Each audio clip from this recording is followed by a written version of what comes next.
Guys पिछले video में हमने समझा था कि इकार्डा जल्दी बैटल करने वाला है। अब तो उसके पास पावर भी आ चुका है। तो चलिए समझते हैं आज के इस वीडियो में पूरी कहानी।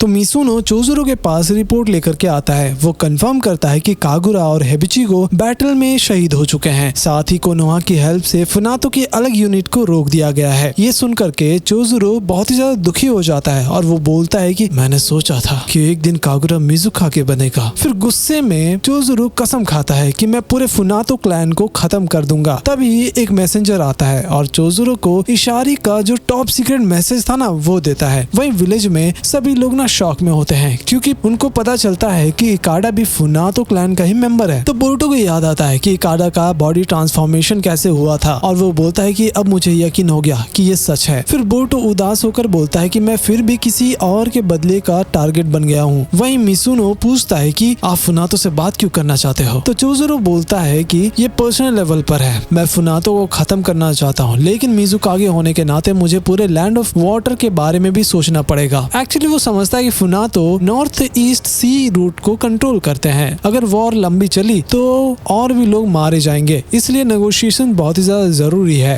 थोड़ी देर बाद इशारी और जीबी की मीटिंग में पहुंचते हैं। दोनों साइड्स तो अलर्ट रहती है, लेकिन बैठकर बात करने के लिए वो लोग रेडी हो जाते हैं। पूरे लैंड ऑफ वाटर के कम्युनिकेशन सिस्टम पर अराउमी का ही मैसेज चल पड़ता है कि अराउमी बोल रहा था कि अब हमारी मेन आर्मी है वो अटैक करेगी, जो भी बीच में आएगा चाहे अपना ही क्यों ना हो मैं उसे भी कुचल दूंगा। ये बोलते ही इशारी के पास रखा जो हार्पून था ना वो अपने आप ही हिलने लग जाता है और फिर हम देखते हैं कि अचानक हार्पून सीधा इशारी के सीने में घुस जाता है और इशारी की वही डेथ हो जाती है। फिर जीबी रोते हुए बोलता है कि मुझे इशारी को यहाँ नहीं लाना चाहिए था। हार्पून फिर चोजुरो पर अटैक करता है, लेकिन मिसुनो उसे काट देता है। फिर पूरे लैंड ऑफ वाटर में सब लोग अराउमी का स्पीच देखते हैं। वो बोलता है कि हम कभी पीछे नहीं हटेंगे, जो फुनातो मारे हैं उनके लिए हम फाइट जरूर करेंगे। फिर अराउमी अनाउंस करता है कि इकार्डा अब हमारे साथ है और वही आर्मी को लीड करेगा। ये सुन करके सब लोग चौंक जाते हैं क्योंकि कोनोहा शिनोबी और स्वॉर्ड्समैन सब लोग हैरान रह गए थे क्योंकि उन्हें लगता था ना कि इकार्डा फाइट ही नहीं कर सकता है। लेकिन अराउमी बोलता है कि पहला टारगेट शिनोनोमी 1 पावर स्टेशन होगा। चोजुरो फिर तुरंत ऑर्डर देता है कि पावर स्टेशन को प्रोटेक्ट करो जाकर के और फुनातो को रास्ते में ही रोक दो। उधर कैप्चर फुनातो सोल्जर जो था ना अब भी उनका मजाक उड़ा रहा होता है। तो बुनटान गुस्सा हो जाती है और एक पंच मार करके उसको बेहोश कर देती है। फिर बहुत लोग बोलने लग जाते हैं कि फाइट हम लोग जारी रखेंगे चाहे इकार्डा सामने ही क्यों ना आ जाए। फिर मिसकी पूछता है कि तुम क्या फील कर रहे हो। बोरुटो बोलता है कि मेरे लिए इकार्डा अभी भी दोस्त है और मैं चोजुरो से जरूर बात करूंगा। फिर सारदा भी बोलती है कि मैं भी साथ चलूंगी क्योंकि वो उस स्वॉर्ड को वापस करना चाहती है। लेकिन बुनटान और क्यो रुकना नहीं चाहते। वो बोलते हैं कि हम कागुरा और हेबिचिगो का बदला लेंगे। वो तुरंत निकल पड़ते हैं। इवाबे और डेंकी उनके पीछे खड़े हो जाते हैं ताकि बुनटान और क्यो सेफली निकल सके। फिर मेटल कुछ नहीं करता क्योंकि एक तरफ उसकी टीम है और दूसरी तरफ हेबिचिगो का बदला भी लेना है। वो दोनों के बीच फंस जाता है। फिर कवाकी को बोरुटो का डिसीजन बिल्कुल भी पसंद नहीं आता। उसे लगता है कि इकार्डा को दोस्त मानना गलत है। वो उधर हम देखते हैं कि इकार्डा फुनातो आर्मी को बोलता है कि हम लोग सी ऑफ डेड से चलेंगे, ये सबसे छोटा रूट होगा, इससे हम लोग शिनोनोमी 1 पहले पहुंच जाएंगे। लेकिन कई फुनातो जो सोल्जर्स थे ना वो डरते हैं क्योंकि सी ऑफ डेथ बहुत ही ज्यादा खतरनाक है। लेकिन इकार्डा बोलता है कि अगर जीतना है तो रिस्क तो लेना पड़ेगा और सब उनकी बात मान जाते हैं। फिर चोजुरो को भी इंफॉर्मेशन मिल जाता है और वो तुरंत बोलता है कि अभी के अभी शिप लेकर के हमें निकलना होगा। उधर अराउमी इकार्डा को देख करके बहुत ही ज्यादा खुश हो जाता है। उसे लगता है कि इकार्डा फाइनली अपना असली फुनातो लीडर बन चुका है। फिर हम देखते हैं कि टीम 7 भी समुद्र में पहुंच जाती है क्योंकि फाइनल बैटल अब और भी करीब आ चुका है। तो गाइस तुम्हें क्या लगता है कौन जीतेगा, फुनातो सोल्जर्स या फिर अपने बोरुटो का टीम? ये बहुत ही यूजुअल सवाल है, लेकिन तुम लोग मुझे कमेंट करके जरूर बताना। टिल देन कीप वॉचिंग एनीप्लेनर और हाँ शॉर्ट्स को जरूर देखना।